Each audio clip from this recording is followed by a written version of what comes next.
12 o'clock CET sharp. So I'm really pleased to introduce today's webinar. So I'm Charlotte Chivers and I lead on the dissemination communication MINAGRIS. The EU fund.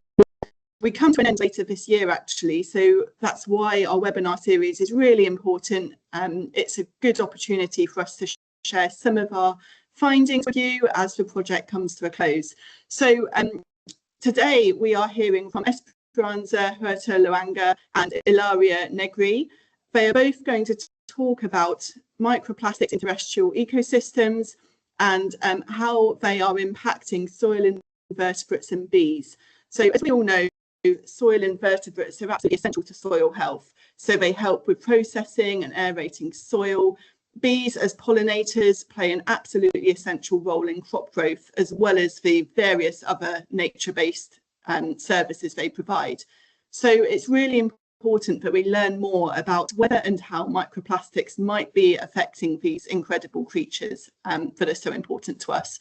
So I'm going to hand over shortly to Esperanza. So Esperanza is the co-lead for the MINAGRIS project. She's doing some fantastic work on earthworms and bees and ants and all sorts of different things alongside Ilaria. So over to Esperanza. Please do post questions in the chat throughout. We'll be having a nice Q&A session at the end of the talks. So please do feel free to post questions and we will get to them during the Q&A session. Okay, over to Esperanza. Thank you very much, Charlotte. Good morning, good afternoon, everybody. So yes, I'm very glad to see you all. I'm very glad to have this opportunity to share what we are doing in the MINAGRIS project. So I'm going to share my screen. So just a second. And we have here the presentation. So as Charlotte very well said, today you are going to hear about microplastics in the terrestrial ecosystem and the impacts on soil invertebrates and bees. So what are you going to see today? Also, well, the content, soil invertebrates and soil functions, microplastic impacts on soil invertebrates and microplastic impact on bees. Okay, briefly, we know that soil invertebrates are very important because they are related to soil functions, soil processes. So without soil biology, soil life, it is difficult to have different processes in soil. So soil invertebrates are connected with, for instance, nutrient cycle, so nutrient transformation, nutrient reallocation, nutrient assimilation. So here you can see a huge number of different soil organisms that are participating in fragmentation, mineralization, nitrogen transformations, and other soil functions. So in this slide, what you are seeing is the work done by Huerta 2025. He is mentioning, well, they are mentioning that soil invertebrates are involved at least in 47 soil ecosystem services. So this paper is just highlighting the activity of termites, ants, and earthworms. They are named soil engineers, but that is just an example, just to show that the activity of soil invertebrates plays an important role. So here, what you are seeing in this graph is that all these processes done by ants, termites, and earthworms. Okay, so I go to the next one. Yeah, so this is only also to highlight, this is a heat map done by Moreno et al. 2026, and also just to show that greenhouse emissions, for instance, are also processed where invertebrates are involved, pH, carbon lability, organic matter, so soil texture, of course, micronutrients. Okay, but what is happening if plastic pollution is present in soil? In the previous webinars, you have heard my colleagues over the impact of plastics, mainly on microorganisms, and today we are going to focus in soil invertebrates, meso and macrofauna. And plastic pollution comes into the agricultural soils by different factors. I will mention them very briefly. So from left to right, for instance, by airborne sediment deposition, so the plastics can also go with the wind, or if the water bodies are also polluted with plastics, and then these water bodies are streaming on soil pollution, white water, also sewage, sludge, polluted with plastics or compost, so they can also bring plastic particles into the soil.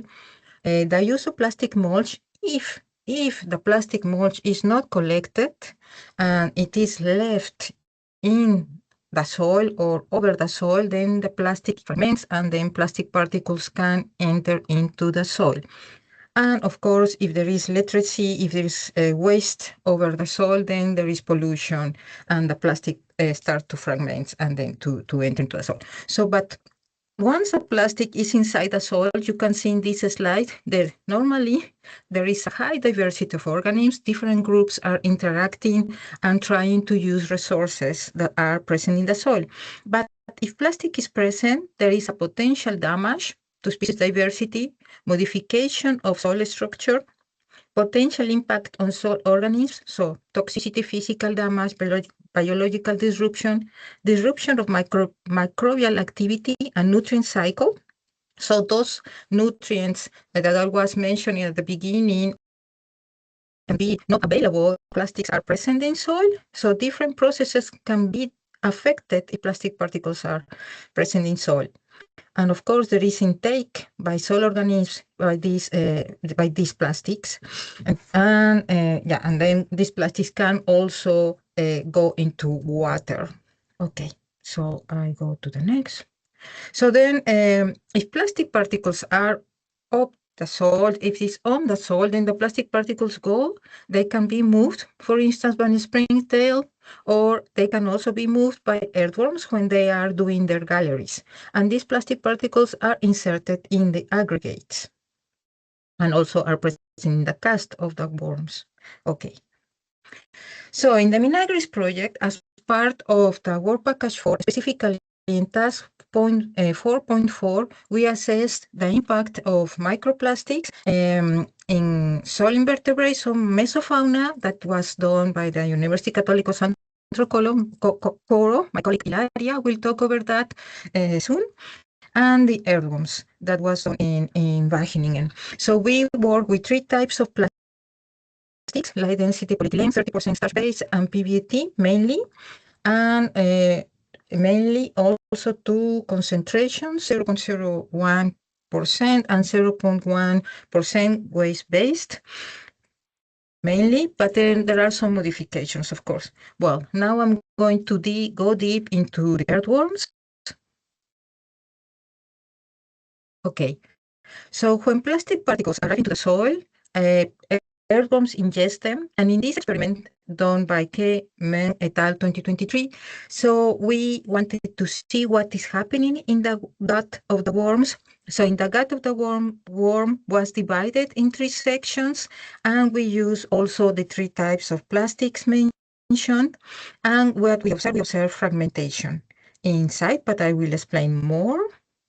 Okay, so what you are seeing here from left to right are the type of plastic, so light density polyethylene, PBAT, and PLA, and from above to below are the sections of the earthworm gut, so foregut, midgut, and hindgut. So we try to see how these plastic particles were transforming inside of the earthworm gut.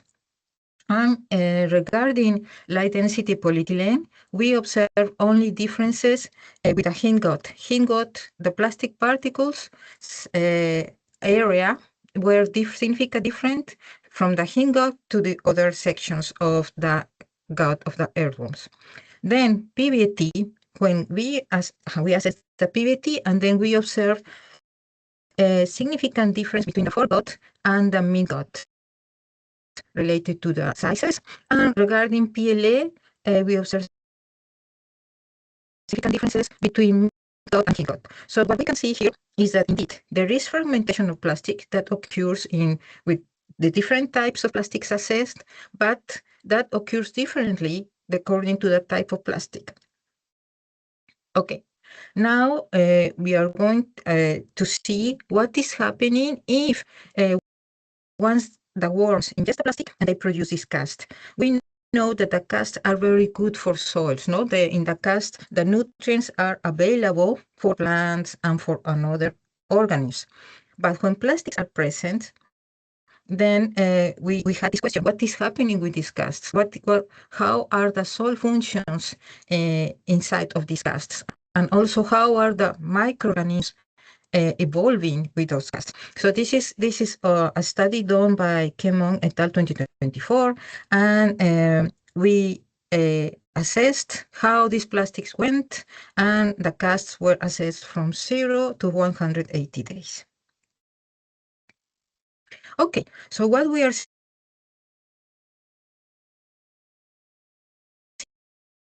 the presence of light density polyethylene, there was an enhancement, and also PBAT and PLA, there was an enhancement of pH. So here we can see that with the fresh casts, pH was enhanced compared to the control.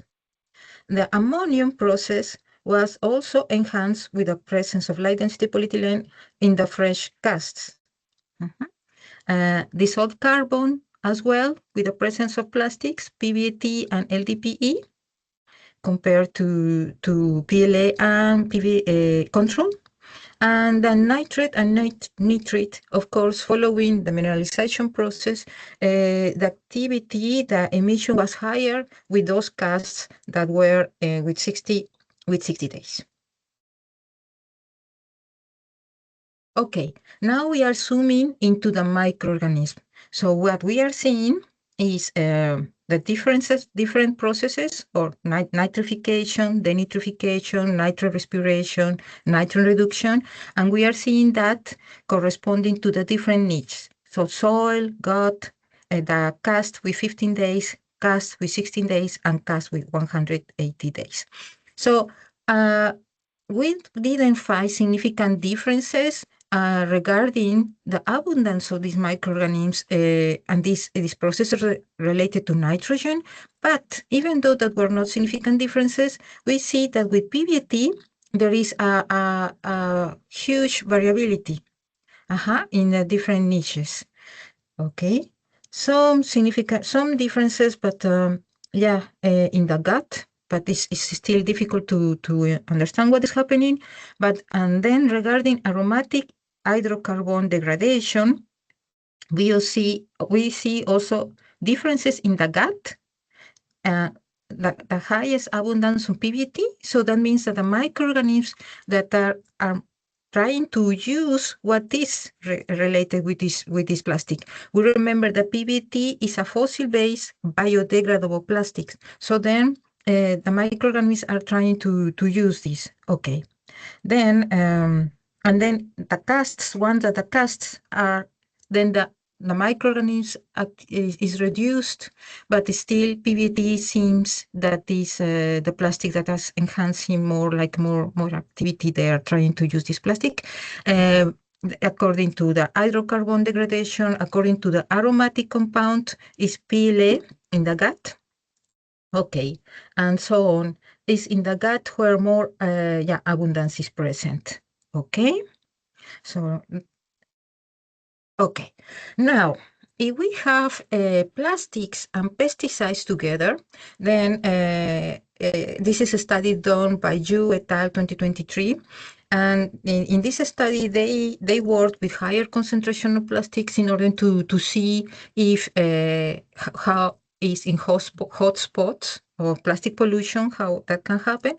And what was observed is that when an interaction of plastic and pesticide are together, there is a higher transport of light density polyethylene, and also a higher transport of chlorpyrifos.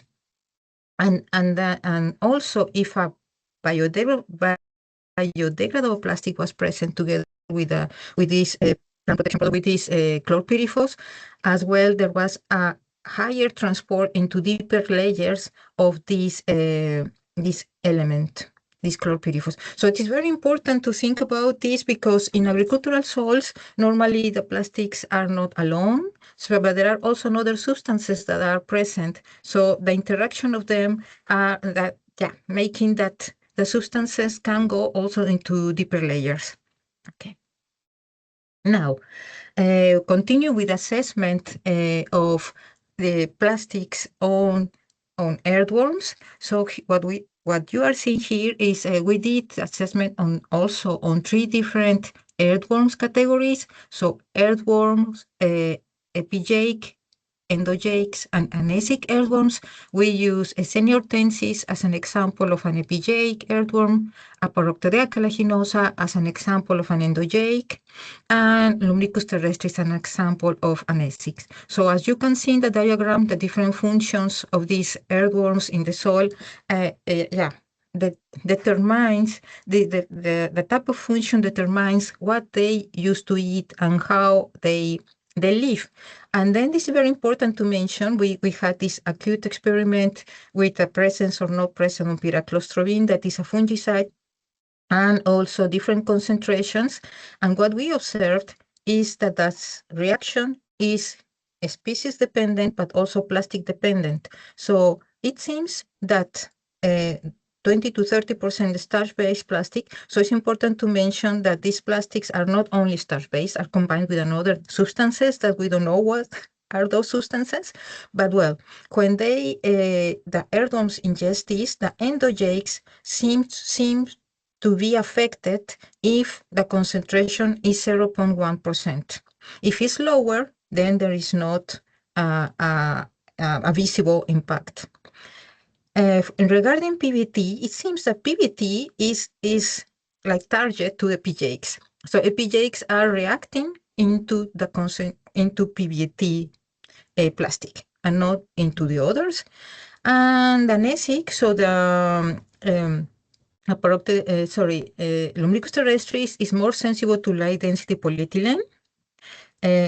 And when there is pyraclostrobin in soil, is the concentration of pyraclostrobin reduced when Lumbricus terrestris was present.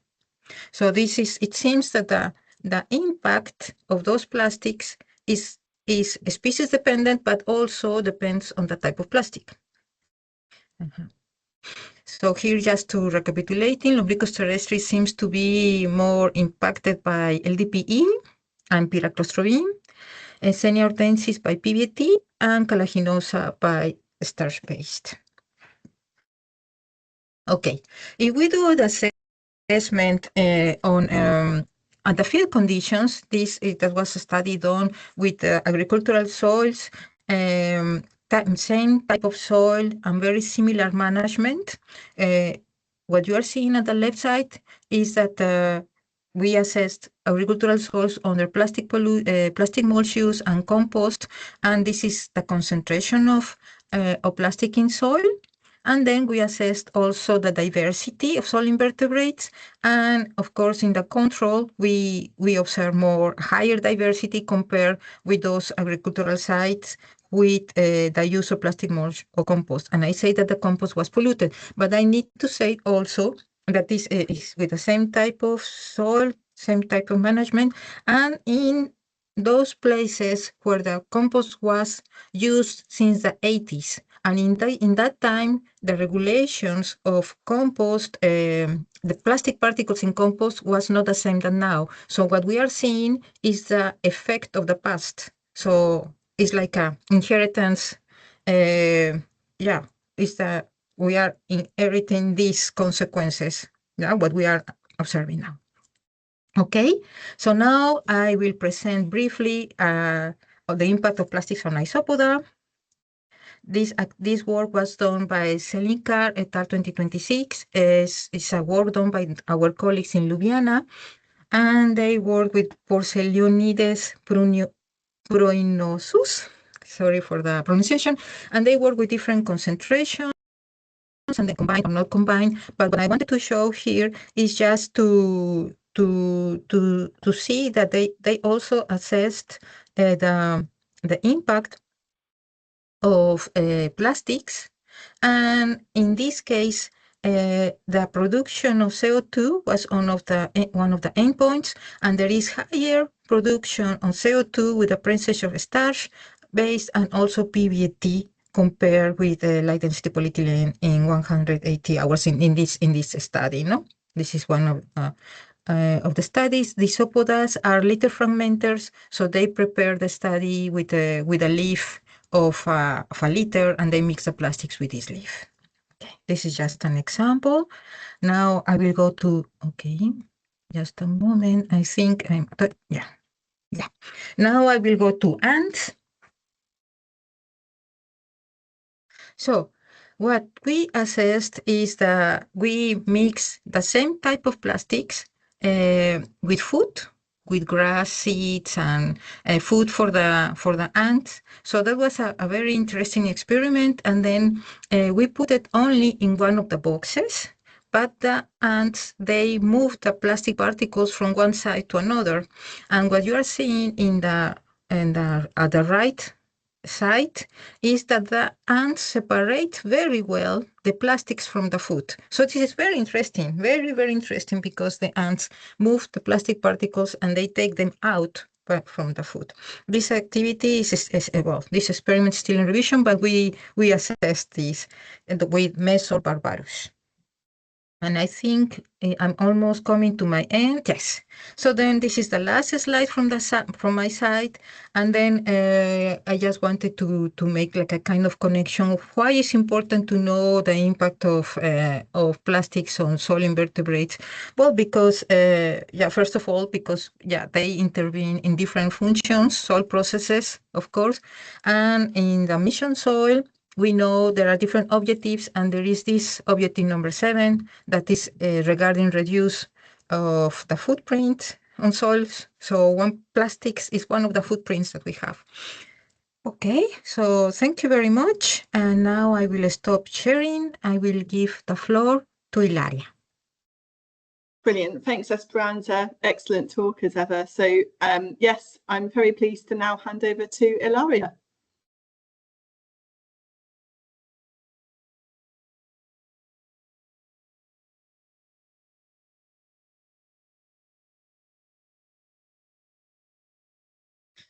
We can't hear you, Ilaria.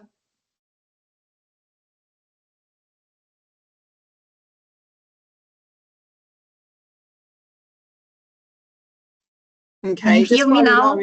Yeah, we can hear you. Okay. Fabulous. Okay. And can you see my presentation? No, we can just see your Teams. Okay. So let me check how to, maybe così.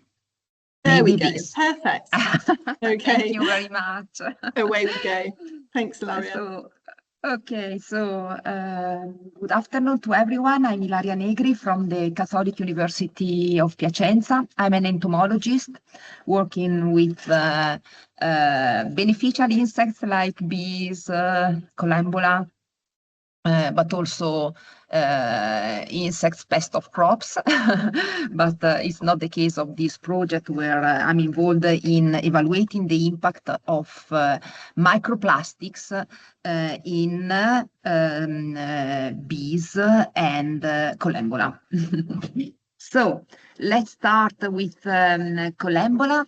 In collembola, I evaluate the impact of biodegradable and not biodegradable microplastics in soils contaminated also with a veterinary drug, an antiemetic compound, and a fungicide, so albendazole and pyraclostrobin, respectively.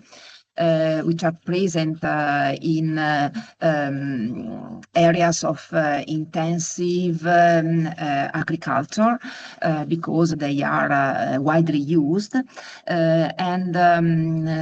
First of all, let me introduce you collembola, or commonly known as springtails. They are tiny, primitive insects, the most abundant insect in soil, playing a key role in the soil nutrient cycling because they are decomposers. They also are prey for many invertebrates, and they also help spreading fungi, bacteria.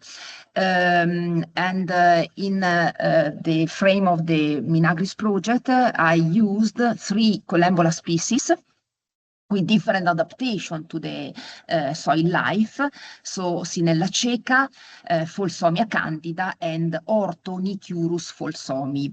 The first Collembola species, Folsomia candida, is a hemiedaphic species, so usually lives in the litter layer.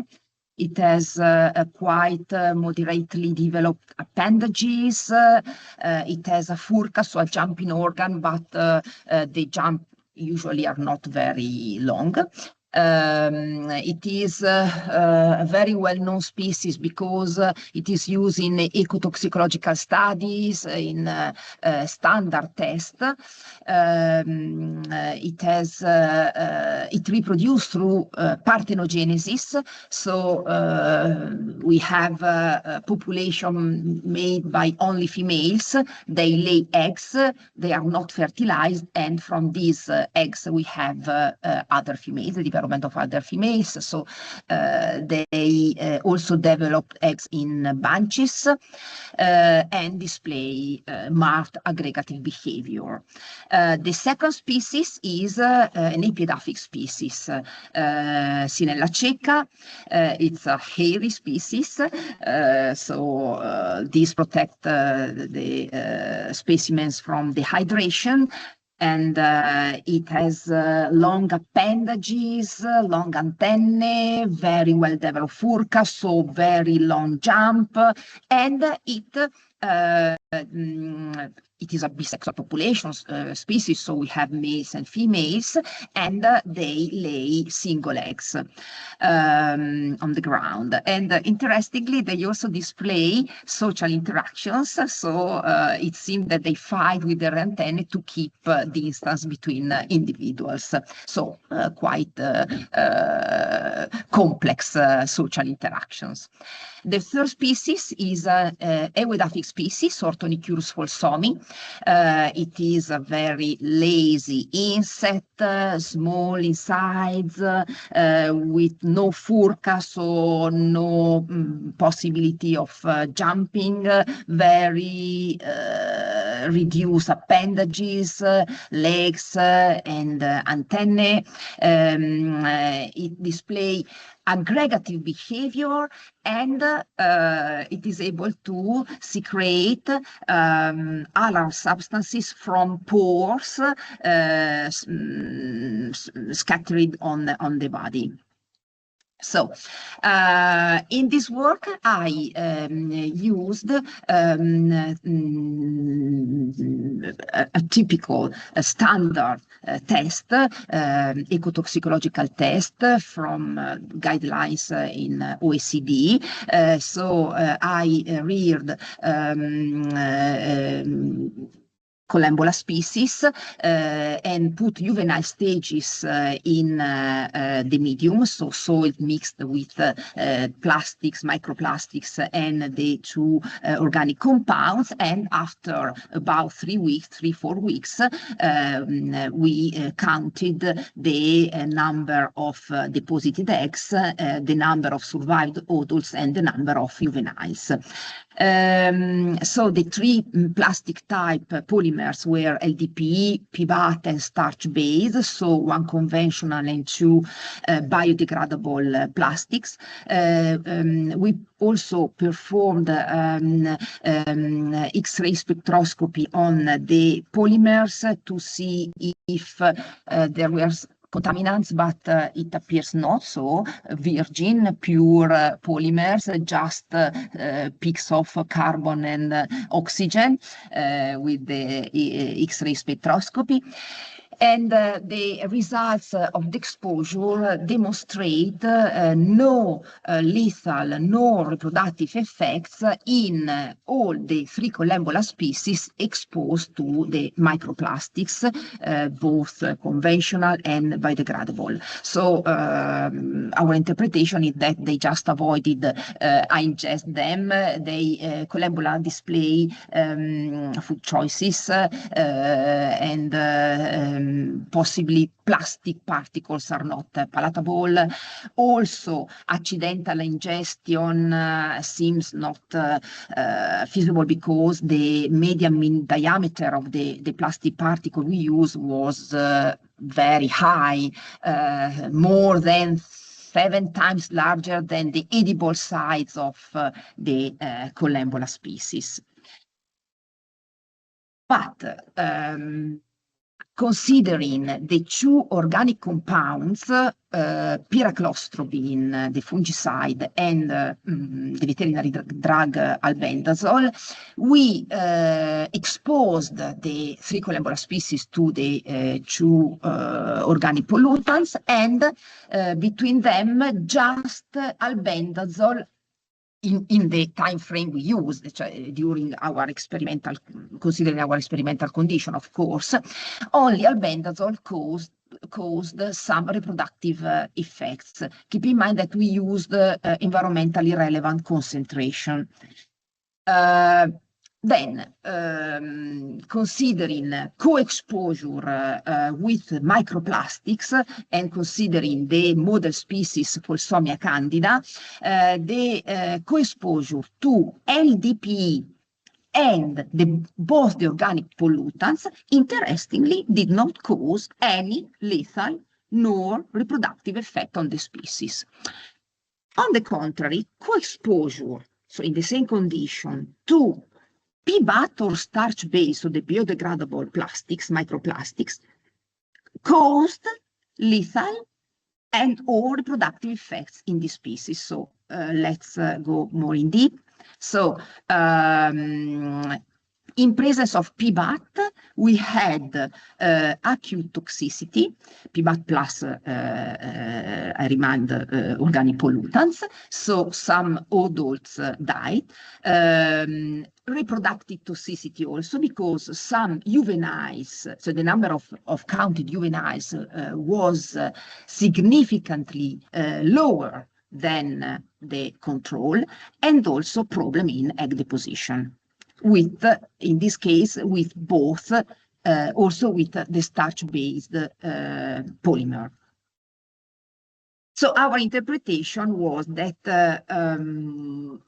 LDPE, according to the literature, has a contact angle that make this polymer quite hydrophobic, of course, so more likely to absorb apolar compounds like a sponge, limiting the bioavailability of organic pollutants. Indeed, the 2 organic pollutants are lipophilic.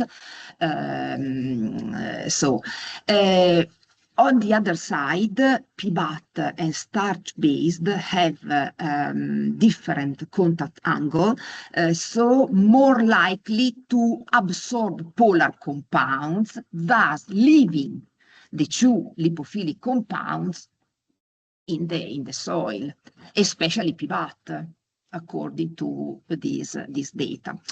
So possibly LDPE retained by can retain lower the exposure for Folsomia candida of the 2 organic compounds, but not PBAT or starch-based.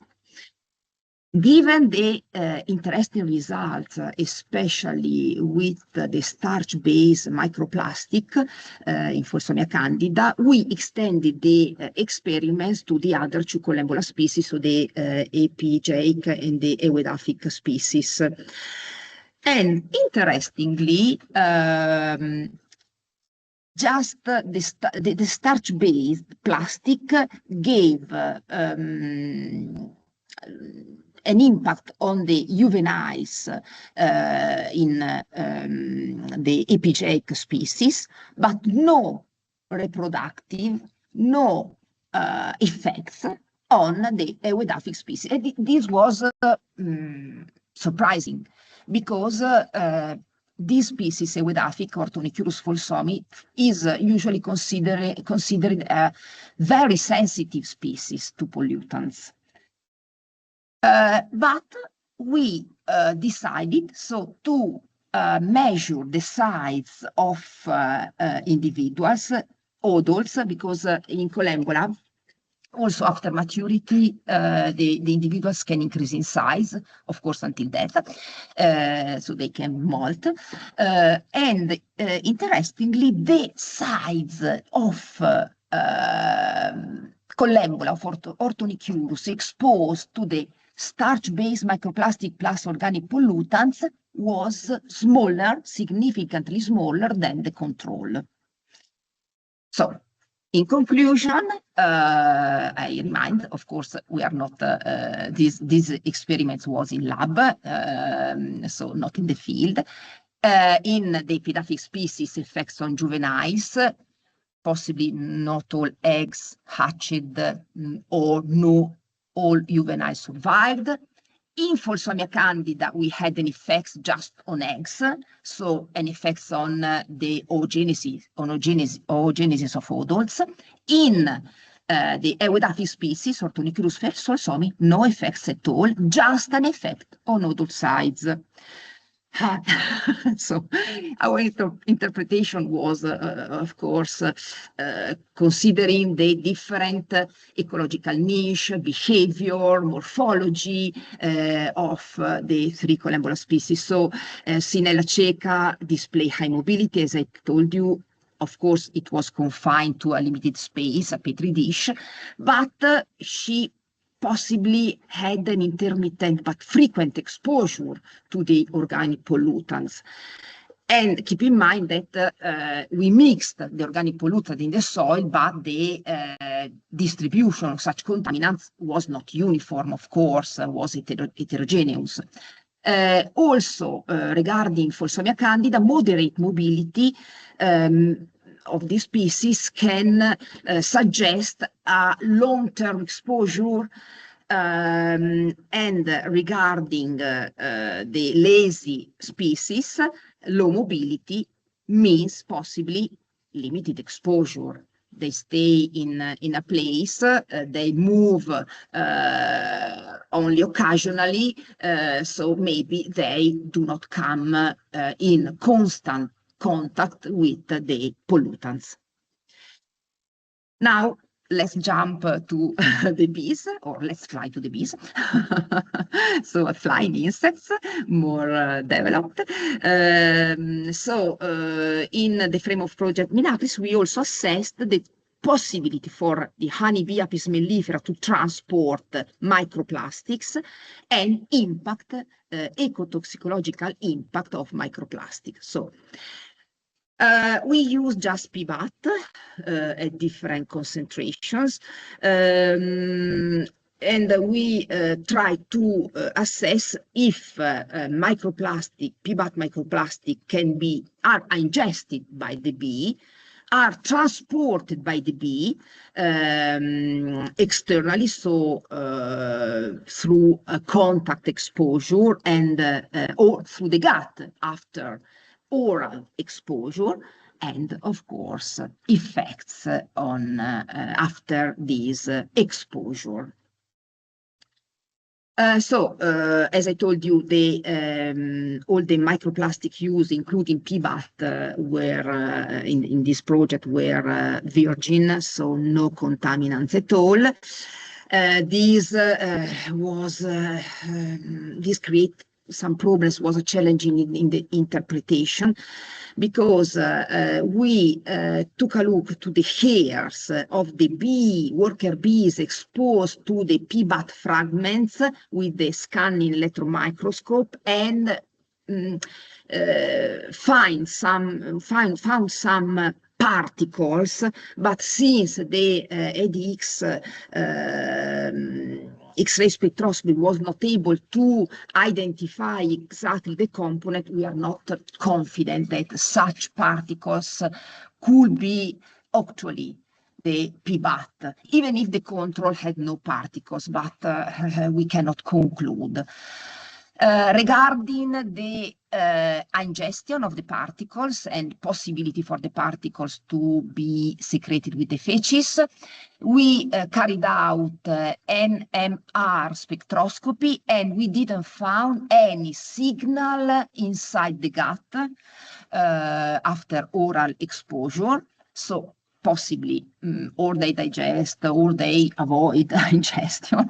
So we do not know if they, so the feces, possibly the gut content does not contain microplastic, PBAT microplastics. And regarding the effects, we didn't see any lethal or effects on behavior. But we analyzed the gut microbiome and after oral exposure, of course, and found some interesting results, because it seemed that PBAT microplastics only at 1% caused selective sheets in gut bacteria. You know that all animals, including the bee, has a specific microbiome. And we found that the effects of the exposure are concentration dependent, with some key indicator genera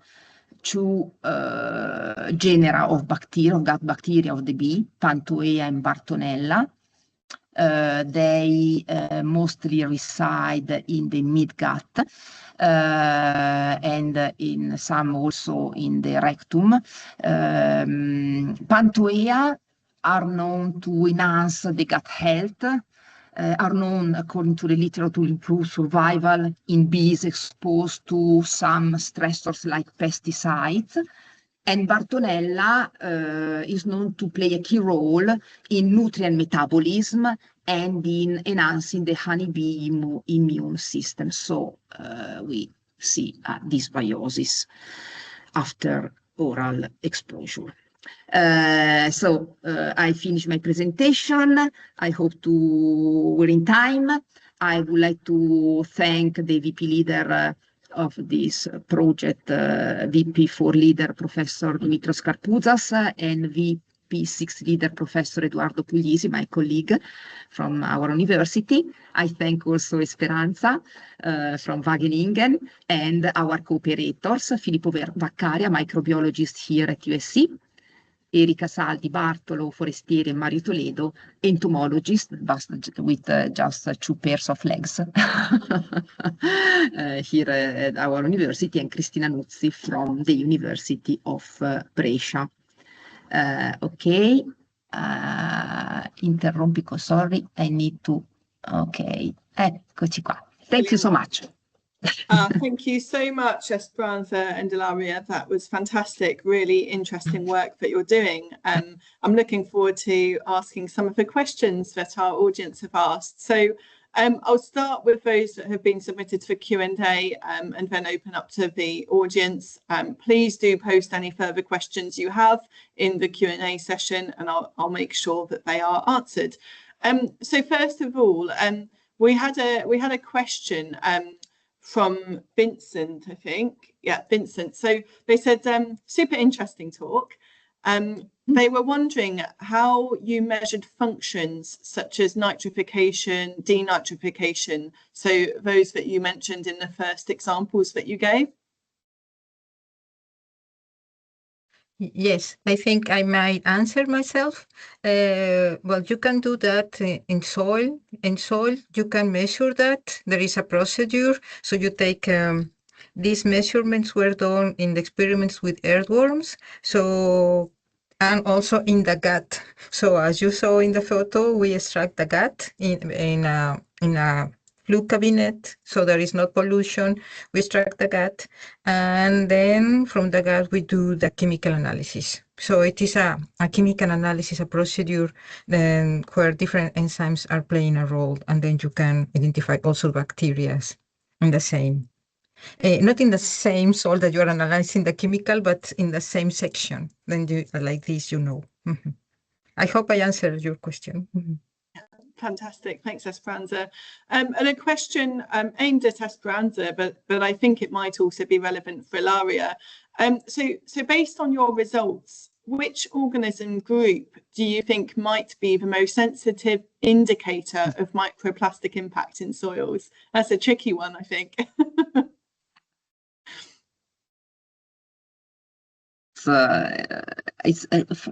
From my side, it's impossible to tell, because I'm working with insects, and each insect is a single species with different behavior, different, they are complex organized. So we are working with their homeostasis. We are trying to address answers from their homeostasis. So for me, it's impossible. Of course, more species adapted to different lifestyles can help us better assess the situation, but not just one. Yeah, maybe I can complement. I agree with Ilaria. In my site regarding earthworms, I have seen that it seems that the plastics are impacting differently according to the species. So then, and in the soil, you don't have one type of plastic, you have a cocktail of plastics. So in agricultural soils, you can find easily around 20 different types of plastics, polymers. So then the reaction is different. So it's the same. So you cannot do it only with one species. Yeah. So that's why in MINAGRIS we went into do it with different species. Yeah. Can I add just one? Also, the toxicological effects of co-exposure also depends on the type of soil. Not just the plastic type, the organic pollutant itself, but also the type of soil, pH, organic content. It's a lot of variables. So it's challenging. Yeah, absolutely. What if you were to look at order or family? You know, would you suggest that perhaps, you know, if you're looking at earthworms or bees or ants or termites, do you feel that there's a particular group of species that might be a good indicator for microplastics, or is that again just too difficult to determine? Well, maybe I can go first and you, Ilaria. So then, yeah, because in soil invertebrates, we have the soil engineers. So the soil engineers are those that are impacting very strongly. So we have the ants, termites, and earthworms. So and they are called like this because their activities are impacting other soil invertebrates. So for them, to assess them is like, you need to do it. It's like an obligation. You need to do it. Absolutely. And after, of course, the mesofauna, where you have collembola, you have those organisms because they are telling you another situations of the soil. Yeah, absolutely. Yeah. Ilaria, would you like to add to that? Just we choose these species also because of their role, their key role. Yeah. Without earthworms, without collembola, so it's not. Also bees. The honeybee was used because, of course, it is an important pollinator with with high exposure to airborne particles. So also in air as a medium, I would suggest, okay, check with flying insects, and the bees can also be impacted by resuspended particles deposited on the soil. In the soil, I will choose mainly engineer like soil engineer like earthworms, but also collembola or other soil insects. Brilliant, perfect. Okay, so I have a methodological question now for Esperanza. This is from Cornelia. So she says, how do you investigate the gut content of bees? But of these, I can explain of earthworms. the gut content of Yeah. earthworms? Oh, sorry. Yeah. So this is aimed at Ilaria, actually. So Ilaria, maybe if you talk about the bees, and Esperanza, would you like to share around the earthworms if it's a slightly different approach? Yes, of course. Yeah. Her question is how to do it. So then, you do your experiment like normal, and after you purge the earthworms. So this is something that normally in the experiments with earthworms you do. So after the experiment, you put them in a recipient with a filter, humidified filter, so that they don't dehydrate, in order to purge the gut. And after you do what you need to do, assess the other parameters, but then you go to the flue cabinet, and then you open the worm in a very sterile as possible conditions, and then you extract the gut. But of course, you need to kill the worm. So what we have done is to frost them. Like this, we are sure that the nutrients and everything is not affected, and the microorganism. Excellent. Okay. On bees. So to analyze the gut content of bees, okay, but it depends what is your aim.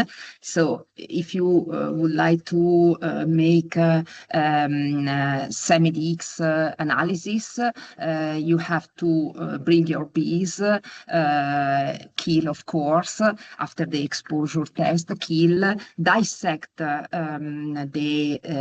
gut under a hood, so sterile hood, open the gut, put the gut on stub for semi-DX analysis, and let it dehydrate, and then stop. So very, very easy, simple.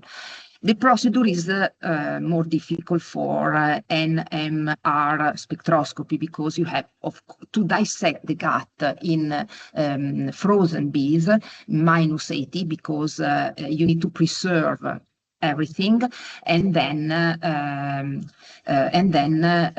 puts in Eppendorf the gut with some solvent to dissolve the gut content and analyze with the spectrophotometer. I don't know if I'm pronouncing well.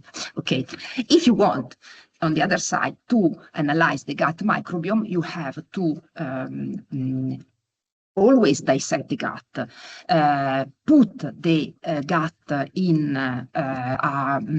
ethanol, 100% ethanol, and then extract DNA and make molecular library and sequence. Brilliant, thank you. Gemma says, so this is for Ilaria, so could you clarify the size range of the microplastic used, and also how do you interpret the absence of microplastics in the gut despite microbiome changes? So could it be that gut microbes are transforming them, and are you also planning to do any biodegradation assays with these microorganisms? So it's kind of 3 questions there in one, but yeah, let's start with the size range of the microplastics used. The range was 0.1% and 1%. Environmentally relevant concentration in highly polluted, plastic polluted environments, but we are scientists, we have to be transparent. This range was measured on all plastics in the field, so not just PBAT, just LDPE, just PVC, and so on. So it's difficult to say, okay, so we chose this range because plastic particles can reach this concentration in highly polluted field. The second question was? It was around how you interpret the absence of microplastics in the gut despite microbiome changes. So in control bees, so we made NMR spectroscopy in virgin plastics. Okay, what is the signal in the spectrum? Then compare this spectrum with the gut of control bees, so just fed with a normal diet, and compared with the gut of treated bees. And we didn't find any signal related to the the plastic particles, the spectrum of the plastic particles. So we interpret this result as no presence of, but we do not actually know if secondary compounds may be released by the plastic can be present. This needs further experiments, because plastics is a mixture of additives, plasticizers, and so on. So, of course, we need also to dissect this information, but we need another MINAGRIS project. Yes, indeed. I think it will be nice to, when we close this webinar, we could look ahead to what needs to happen next with research, because it's still a lot more to take place, I think. So Simon has asked, I think this is aimed at both of you, will future work look at PHA as an increasingly popular alternative? So for those in the audience who don't know what PHA is, it's short for polyhydroxyalkanoates. That's very long. And that is an alternative to plastic produced by microorganisms. So it's being kind of suggested as a sustainable alternative to conventional plastics. So yeah, are you both starting to look at that at all? Well, I can start to answer. Well, the PHA indeed sounds very promising, but I suggest to do studies with that, ecotox. In MINAGRIS, we didn't assess PHA.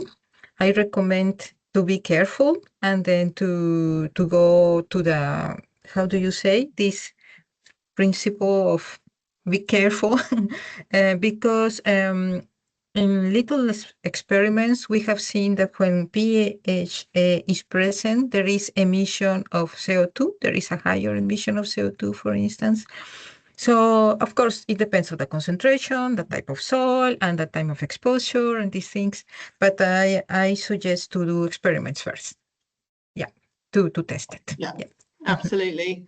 Fabulous. Thank you both. So I believe we've come to the end of our questions.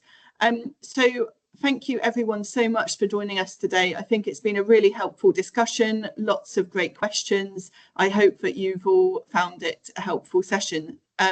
Before we leave, it's really, we'd like to use the opportunity to advertise our final conference. So our final conference is taking place on the 16th of September.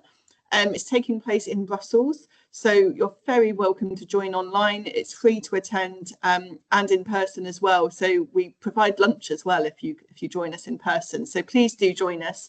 I believe Deborah, who is our comms expert, has posted in the chat with a few links so that you're able to join our conference. Please do also visit our website and sign up to our newsletter. That's normally the first place where you'll hear about our findings coming out. So please do that. Other than that, thank you all so much for joining us, and we hope to see you all again soon. Excellent. Thanks, Esperanza. Thanks, Ilaria. Thank you. Thank you very much. Ciao, grazie. Bye, everyone. Ciao, Thank you. Ciao, ciao.